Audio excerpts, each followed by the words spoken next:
Welcome to 365 Christian Men, where every day we aim to inspire and encourage with real-life stories about men.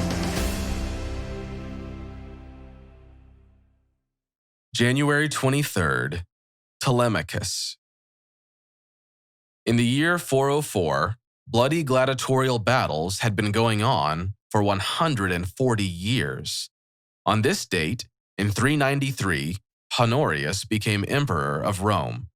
5 years before today's story starts, the emperor had decreed the violent games should stop, but they went right on, until Telemachus showed up. Sizewise, he was a little man, but he played a big role in ending the gladiatorial games. In 1984, President Ronald Reagan told the story of the little monk at the annual National Prayer Breakfast. When a godly man stands, evil falls. In shiny armor and distinctive helmets crowned with ostrich and peacock feathers, the gladiators strode into the packed arena. They were professional warriors who fought to the death, supposedly for the glory of Caesar, some carrying swords and others holding spears or nets. Some gladiators were slaves and some were criminals condemned to the arena. They marched around the arena that was filled with 87,000 spectators who, anticipating the carnage to come, cheered. These spectators loved to see bloodshed.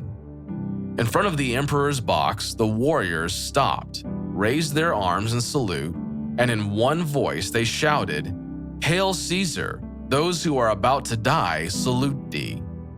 The crowd cheered again. On the first day of January in 404, a monk named Telemachus happened to be walking past the Colosseum. He was from Asia and on a pilgrimage to visit the churches and encourage the Christians in Rome. Dressed in his simple monk's mantle, which reflected his holy life of prayer and self-denial, Telemachus stood in sharp contrast to all the spectators flocking into the Colosseum. What he saw overwhelmed him. Drawn by the noise, Telemachus got sucked into a crowd, and the crowd pressed him forward into the Colosseum. There before him were the gladiators, engaged in combat. The crowd loved long and skillful battles, but when one fighter was obviously overmatched, the spectators voted on whether the loser would live or die. With each thumbs down, the superior fighter thrust his weapon into the loser, and another person entered the arena and clubbed him on the head with a mallet. His corpse was dragged away, and Rome's death roar intensified. They called it entertainment and paid heavy purses to the winners. The brutality of the crowd stunned Telemachus. The greedy acceptance of violence and death opposed the vow he had taken as a monk. His life was about structure that allowed him to live a life of prayer and work. The sight and sound of tens of thousands of screaming people rejoicing in this slaughter grieved his spirit. He raced down to the arena floor and pushed his way through the rabid crowd until he reached the wall, jumped over it, and strode out onto the field of battle. He went unnoticed by the crowd until he got close to the two gladiators who were engaged in a life and death struggle. Telemachus stepped between the two battling gladiators and cried out, "In the name of Christ, stop! In the name of Christ, stop!" Enraged, the gladiators turned their anger on Telemachus. They stabbed him to death. The crowd joined in and rained rocks down upon him, and his lifeless body lay at the gladiators' feet.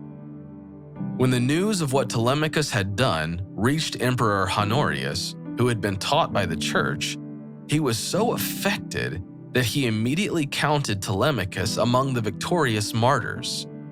Within 3 days, he proclaimed an end to the gladiator games that had been going on in Rome since 264 BC. There was never another battle between gladiators. Telemachus exemplified the word of God found in Romans 12:21.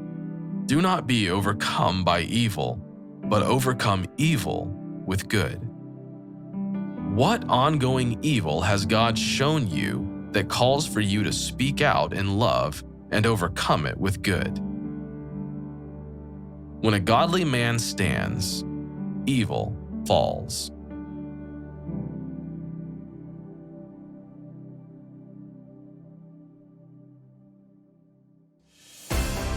Thank you for listening to today's story. Every day of the year, our hope is to inspire you with real-life stories of faithful men who have gone before us. Hebrews 12:1 says, "Therefore, since we are surrounded by so great a cloud of witnesses, let us lay aside every weight and the sin that so easily ensnares us. Let us run with endurance the race that is set before us." Join us tomorrow for another story at 365christianmen.com.